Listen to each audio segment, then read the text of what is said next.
I'm going to give you a little peek behind the curtain for today here on the Solo Shot and the way I do my research. Usually I am pulling things up the day before, trying to dig into pitchers, see what they've been doing recently and decide what their most relevant sample is. And then I rank them based on that, based on matchups and stuff like that. Then I make tweaks the next day based on weather, based on salaries and all that stuff.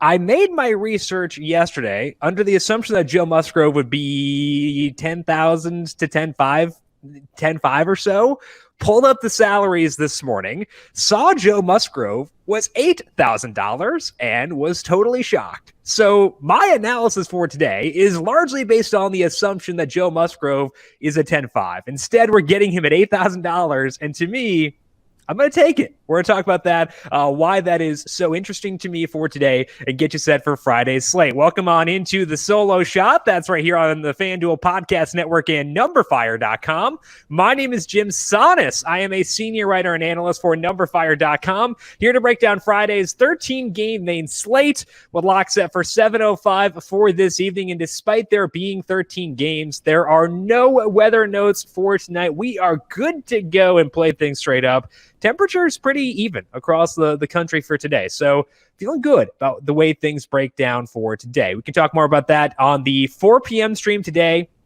YouTube, Twitch, Facebook, and Twitter. The FanDuel page is there. You know the drill. Swing by at 4 p.m. Ask your questions you've got about stacks, one-offs, pitchers, DFS process, whatever it may be. We'll talk about that later today. Also, a lot of stuff here on the numberFire Daily Fantasy Podcast feed. Austin Swain broke down UFC 262 from a DFS perspective, gave his thoughts on the main event there, and plenty of other good stuff. So check that out right now on the numberFire Daily Fantasy Podcast feed. Still some sporadic episodes of NBA and NHL via Tom Vecchio as the regular seasons wind down.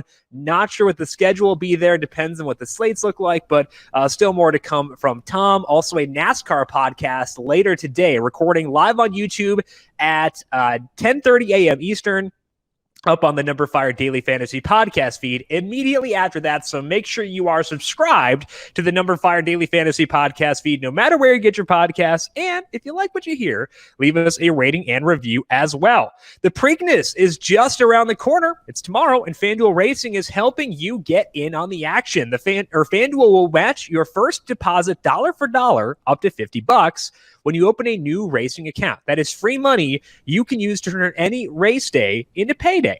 There is no promo code needed. Just download the FanDuel Racing app, make your first deposit, and you're off to the races. The app is super easy to use, and most payouts occur in a matter of minutes. Start building your bankroll today and be ready for race day on Saturday, because it's not the Preakness without any stakes. It's one of Baltimore's greatest sporting traditions, and it just got even greater. Download the FanDuel Racing app, make your first deposit, and get up to $50 free on FanDuel. Go to racing.fanduel.com for more details. Eligibility restrictions apply. Pitching preview for this Friday slate. Max Scherzer is the highest salaried pitcher on the board at $12,500, followed by Clayton Kershaw at $11,000. Tyler Glasnow is $10,500. Corey Kluber, $8,500. Nick Pivetta is 83. Sandy Alcantara is 82. Aaron Savali is 81. And that guy Joe Musgrove is $8,000. So I want to just pretend here for a second that Joe Musgrove is not $8,000, because I went through my process of ranking these pitchers based on not knowing their salaries, based on the assumption Musgrove would be $10,000 or so. And I wound up with him as my number one overall choice before I realized he was $8,000. That's a nice little bonus. So what I'm going to do for today is go through the guys I think are the top three for today without considering salary. And I'll show you why I wound up on Musgrove being number one, and we'll talk about the other guys after that. So it's Tyler Glasnow, Max Scherzer, Joe Musgrove. Those are the top three guys. We're going to go through all of them here and outline the appeal in each of them. Glasnow facing the Mets, a 94 WRC plus against righties, 22% strikeout rate. That's better than league average, so a low strikeout matchup for Glasnow. And Glasnow has been lowering his four-seam fastball usage over his past four starts. It's led to a lot of hard contact, and he's been walking some guys. It's led to some shakiness, but he still has a 39% strikeout rate in this sample. I think that Glasnow is a guy with a really wide range of outcomes. It does include a great ceiling, and we are okay with guys with wide ranges of outcomes if they have a great ceiling. Glasnow does have that. That's why he's still in my top 3, despite the concerns around the walks and the hard contact. It is a Max Scherzer revenge game tonight with Arizona, which means some good and some bad. Arizona, a non-threatening matchup. That's good, but it's a hot park. That's great for offense. They're also not a high strikeout team. They have a 23% strikeout rate versus righties. That is a half percentage point higher than where the Mets are at. But Scherzer's pitching well. He has a 2.54 skill interactive ERA and a 36% strikeout rate across 7 starts. He has a lower walk rate and a lower barrel rate than Glasnow. So Scherzer seems to be safer, but he's on the road. Not in a great matchup, but I do view it as being better than Glasnow. Musgrove is at home, which is a plus. And he's facing the Cardinals, who have the worst strikeout rates of the bunch, the worst WRC plus as well, among these 3 pitchers, I should say. They have a 24% strikeout rate, 86 WRC plus. They also have the lowest walk rate in this group. In the 7 starts Musgrove has made this year, he has a 2.43 skill interactive ERA with a 35% strikeout rate, a 5% walk rate. His barrel rate is 8.9%. That's a little bit high. All 3 guys are letting up some hard contact, but Musgrove and Scherzer have lower walk rates. Musgrove is at home in a better park for pitching than Scherzer. As a result of that, that's how I wound up ranking Musgrove first among all pitchers on the slate before considering salary. And then I open things up and see that he's $8,000. So Musgrove, a lock for cash games for me. I know things have been rocky recently, but he's been facing the Giants twice in a row, faced the Dodgers before that. He's still been getting strikeouts. The velocity is good. Pitch count back up to 90 in his most recent start.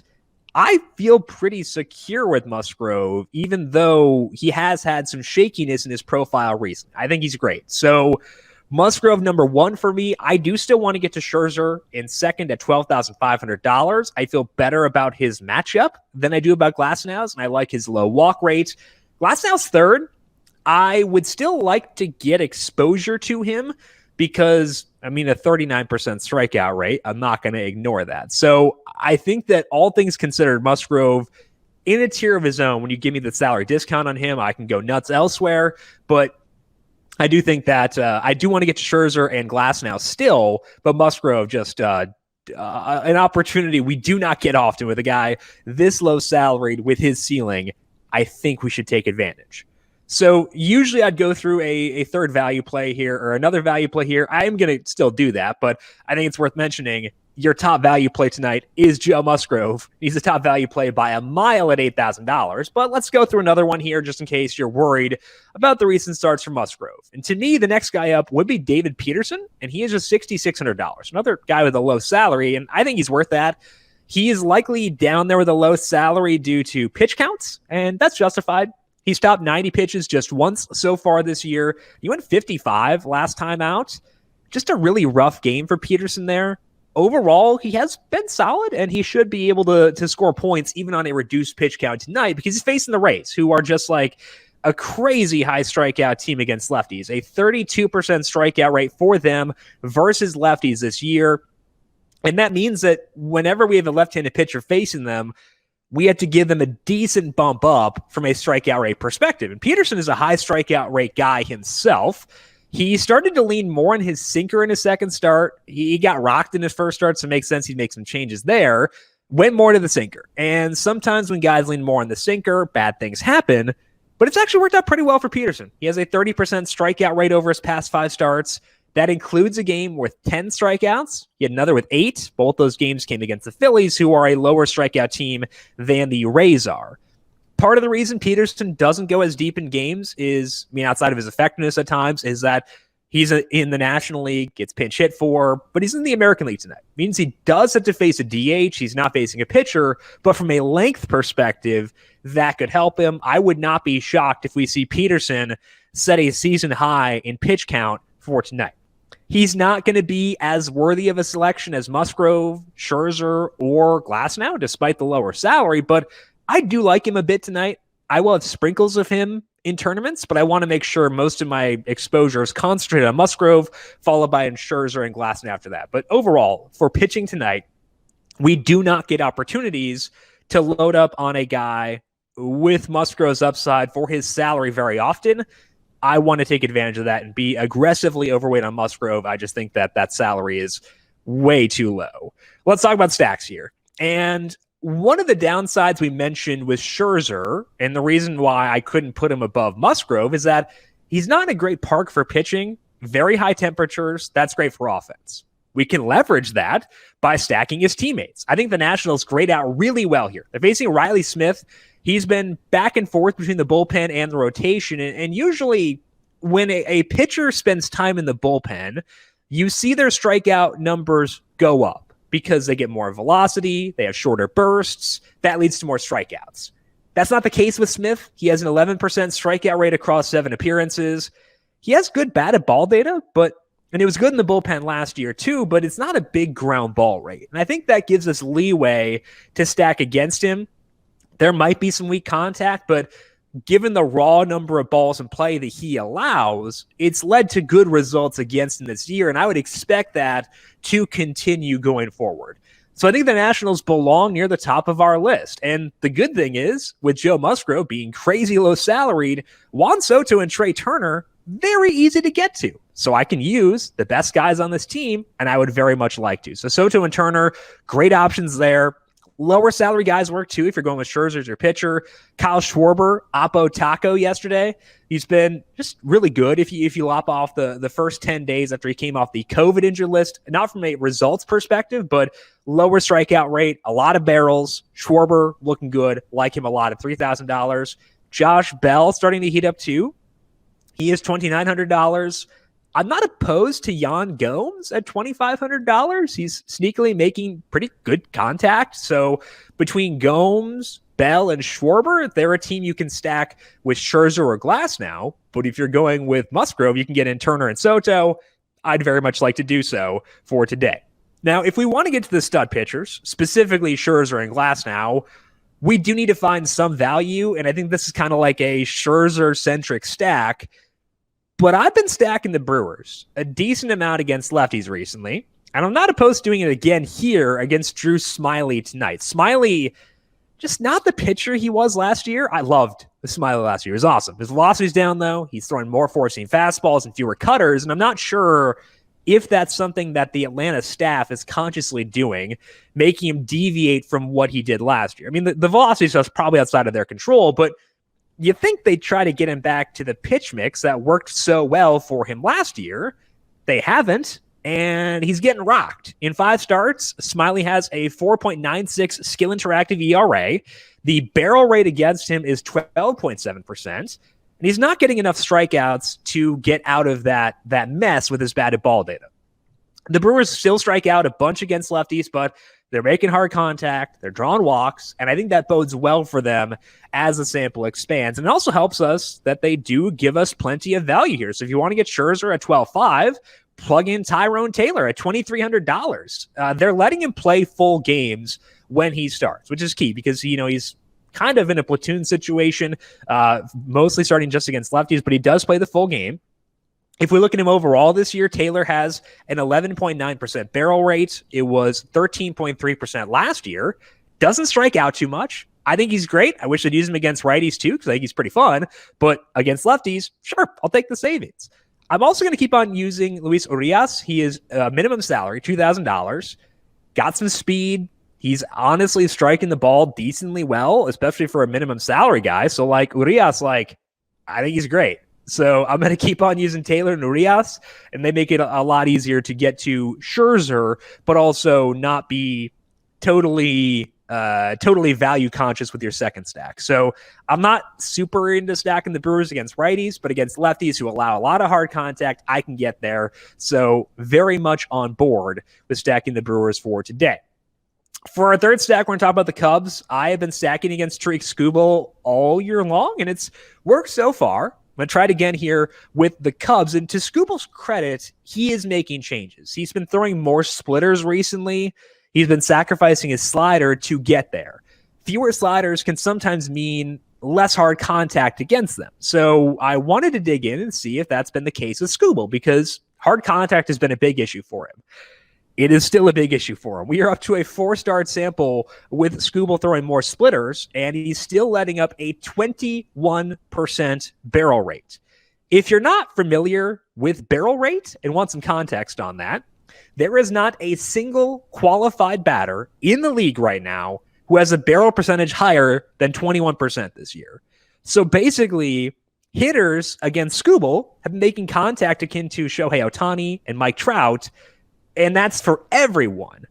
That's very interesting. So I think we kind of keep stacking against Skubal. His strikeout rate's up to 22%. It is increasing. That means fewer balls in play. So we're not as eager to stack against Skubal now as we were earlier in the year, which is why the Cubs are third on this list and not first. But we should still be high on them on teams facing Skubal despite that, until he stops letting up so much hard contact. So that means the Cubs are a core stack for me tonight. I want to keep an eye on Chris Bryant. He did get hit with a pitch a couple days ago, so we'll see if he plays. If Chris Bryant can't go, that lowers the Cubs, not just because it's a big bat to lose, but also because it's one less really good guy to use from a stacking perspective. So keep an eye on Chris Bryant. I love Wilson Contreras here. If we look at him against lefties, since the start of 2019, he has a 257 ISO. He has a 40% hard hit rate and a 40% fly ball rate. He's $3,500, and we don't always build around catchers in DFS. I do with like Will Smith, I guess, but like I don't think I'm in the majority with that. But I do want to do that with Contreras here. So the Cubs, a stack I want to look at, contingent on the health of Chris Bryant. We'll see if he's able to go for today. As far as things to watch go, there are a lot of other good stacks to consider tonight, which is weird. It's a good pitching slate, but with 13 games, a good stacking slate too. So let's talk about some of the options I like outside of the three we just talked about. I'm into the Astros against Wes Benjamin. Benjamin is finally getting a chance to start for the Rangers. He's been working in long relief before, and then he went to the minors to get stretched out. And Benjamin projects as someone who will let up a lot of fly balls and a lot of balls in play. He did get strikeouts in a AAA start last week, but the Astros aren't a AAA team, and they also don't strike out very much. So I think they could get to him here as he stretches out. So the Astros, a good stack to me as well. I also like the Blue Jays, even though there is some decent risk there. They're facing Vince Velasquez. Good number of strikeouts for him. He has a 25% strikeout rate as a starter, but if you know Velasquez, if you have been pulled into him in the past, which I have, you know the issues with him are walks and hard contact. Those issues are still present despite the fact he has not had a blow up yet. He has a 10% walk rate as a starter with a 13% barrel rate. The poo could hit the fan here at some point. So I don't want to rank the Blue Jays super high because I think they're very volatile and there's a decent chance they bust. But I think they're worthy of exposure because of the upside they present in this matchup with Velasquez. So don't go crazy with the Blue Jays, but I would get exposure because if they score 10 runs, it won't shock me. If they strike out 10 times, also wouldn't shock me. But I think that they're worthy of exposure because of the high end of that range of outcomes. As for Coors Field tonight, I think it's fine. It's just not as much of a priority as it usually would be. The reasoning I'm lower on it is that both Wade Miley and Herman Marquez do a good job of limiting hard contact. Miley also facing a rough offense at the no-hitter last week. I don't know how much that counts for given the opponent, but I think that it's a rough situation for their offense. I'm okay with stacks of either team. It's Coors Field. Temperature's not super low. It's in the 60s for tonight, but I don't feel the need to go crazy here just because both guys, Marquez and Miley, do such a good job of limiting hard contact. I'm okay being a bit lower on Coors Field than usual. That is all that we have for today. Again, I think for me, things revolve around Joe Musgrove, using him, splurging at hitter, and then going from there. I want to take advantage of good opportunities presented to me. I think we have that for today with Musgrove at such a low salary. So we'll talk more about that later today, 4 p.m. Eastern on the FanDuel YouTube, Twitch, Facebook, and Twitter pages. Make sure you swing by then, ask any questions you've got. Poke holes in Musgrove if you want. Totally okay. We can have that discourse for sure. Ask any questions, 4 p.m. Eastern today. NASCAR podcast, 10:30 a.m. on YouTube, up on the numberFire Daily Fantasy podcast feed immediately after that. If you have questions for me, I am on Twitter at Jim Sannes, JimSannes. You can also follow the FanDuel Podcast Network at FanDuel Podcast. Big thank you to Calvin Theobald, our video producer, for setting up the video broadcast for today. Thank you, Cal, as always. And thank you to everyone for tuning in. Good luck to you tonight. If I don't talk to you in the Q&A stream today, have a fantastic weekend. Go win some money. We'll talk to you once again on Monday. This has been the Solo Shot right here on the FanDuel Podcast Network.